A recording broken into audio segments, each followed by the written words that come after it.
A few days ago, we received some unfortunate news about our superstar, Maxx Crosby. He's out for the rest of the season due to an ankle injury. Max will undergo surgery, officially ending his season. In this post, I want to dive into what happened and also share a few other updates. The Raiders have a big game tonight on Monday Night Football against the Atlanta Falcons, so let's get straight into it. Maxx Crosby shared the details of his injury on Twitter. He explained that this wasn't the first time he struggled with an ankle issue. Earlier in the season, against the Baltimore Ravens, Max suffered a high ankle sprain after being rolled up on.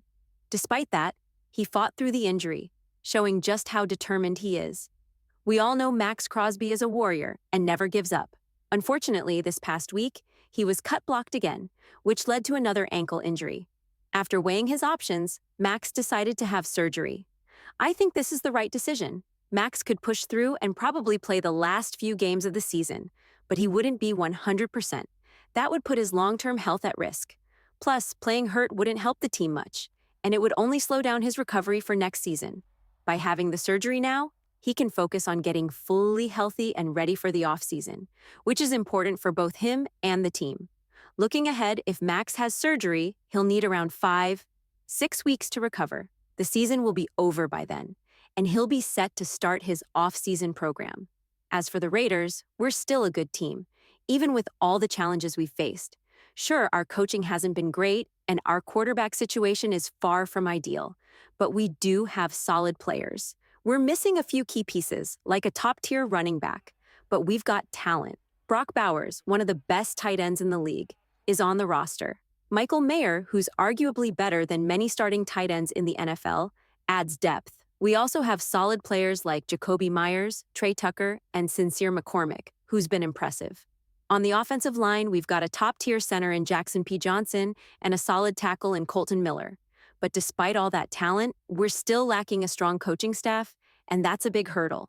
Looking forward, the best thing for the Raiders right now is to ensure that the team is fully healthy for next season. At this point, any wins we get won't make a big difference in the long run. Maxx Crosby's decision to get surgery makes the most sense, allowing him to recover and focus on preparing for next year.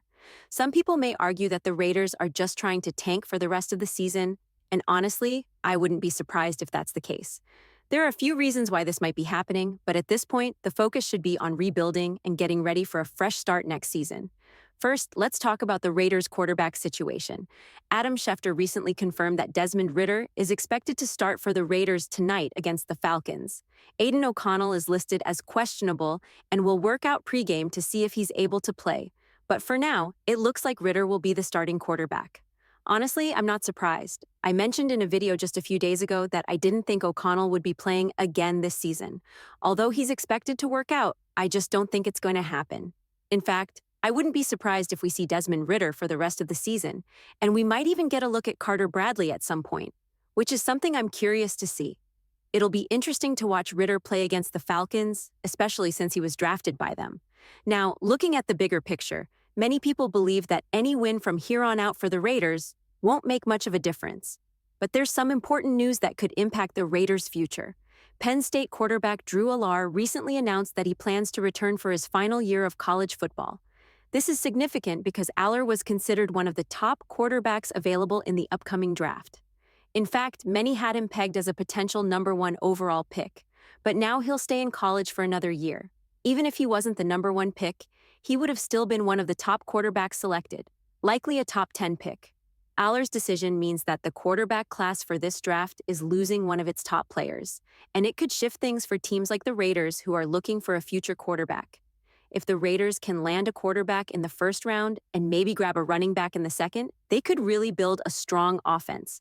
There are 3 running backs this year with first-round talent: Caleb Johnson, Amarian Hampton from UNCC, and Ashton Genty. These guys could all go in the first round, though not all of them will. The Raiders have the chance to pick up a quarterback and a running back, which could set up the offense for future success, especially with the other pieces they already have in place. So the Raiders need to make sure they hit on that quarterback pick and really solidify their future. There's been a lot of talk about the Raiders' quarterback situation, with some people questioning if there's even another quarterback in this draft class who deserves a first-round grade, outside of Cam Ward. It's important to remember that a first-round grade doesn't always mean a player won't be drafted in the first round. For example, last year, J.J. McCarthy and Michael Penix were both seen by some as not having first-round talent, but they still ended up going in the first round. So we might see a similar situation this year, where a quarterback without a clear first-round grade still gets selected early. With Maxx Crosby out for the rest of the season, some are saying the Raiders might be trying to tank for a better draft pick. Christian Wilkins also had an injury earlier in the season and was placed on short-term injured reserve. He's technically eligible to return, but it seems like he won't be playing again this year. That's unfortunate because Wilkins was playing really well for the Raiders before his injury, and it's surprising to hear some people question whether he was worth the money the Raiders paid him. But overall, the Raiders have a top 5 defensive tackle in Wilkins and a top 5 defensive end in Crosby. And once those guys are healthy and back next season, the defense should be in a strong position. For the Raiders to really succeed next year, they need to focus on adding a quarterback and a running back to complete the offense. The offensive line also needs some attention, so adding a guard in the 3rd or 4th round could help. It wouldn't hurt to add another cornerback or safety as well. The team has some solid pieces in place, but a few more key additions, especially at quarterback, could make all the difference. Some people are suggesting that it might be better for the Raiders to hold off on taking a quarterback in the 1st round. If the Raiders end up with a top 3 or 4 pick, they might want to wait on selecting the 2nd best quarterback in this class. Instead, they could focus on taking the best player available, like Travis Hunter, who just won the Heisman Trophy. If they decide to go that route, they could address quarterback later, maybe in the 2nd round, and go for someone like Jackson Dart or Dillon Gabriel. However, both of these quarterbacks could also decide to return to school, so it's not guaranteed they'll be available. The Raiders could follow the same strategy they used last year, when they selected the best available players, such as the top tight end and top center. That approach worked out well, so it could make sense for the team to stick with that plan again this year. If they go this route, they could still pick up a quarterback in the 2nd round if someone like Jalen Moreno or Jackson Dart is available. There are a few quarterbacks that might be worth considering for the Raiders, especially if they decide to wait on taking a quarterback in the 1st round.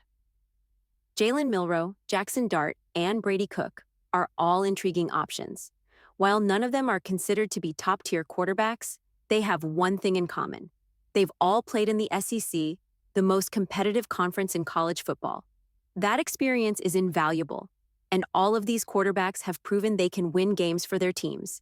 Alabama, Ole Miss, and Missouri are all successful programs, and these quarterbacks have faced some of the toughest competition in the country. It's important to not overlook these guys just because they're not as flashy as other quarterbacks in the draft. Brady Cook in particular is a name that Coach Scott Phillips, a respected figure in college football, is very high on. Cook could be a potential target for the Raiders, possibly in the 2nd or 3rd round, depending on how teams value him. I recently did a breakdown with Coach Phillips about Brady Cook's potential, and I'll link that in the comments if you want to dive deeper into his analysis. The Raiders may take a similar approach to the one they took with players like Brock Purdy, who wasn't highly regarded coming out of Iowa, but is now having success in the NFL. Much of that success can be attributed to coaching, and the Raiders may feel that they can develop a quarterback like Cook or Dart if they have the right staff in place.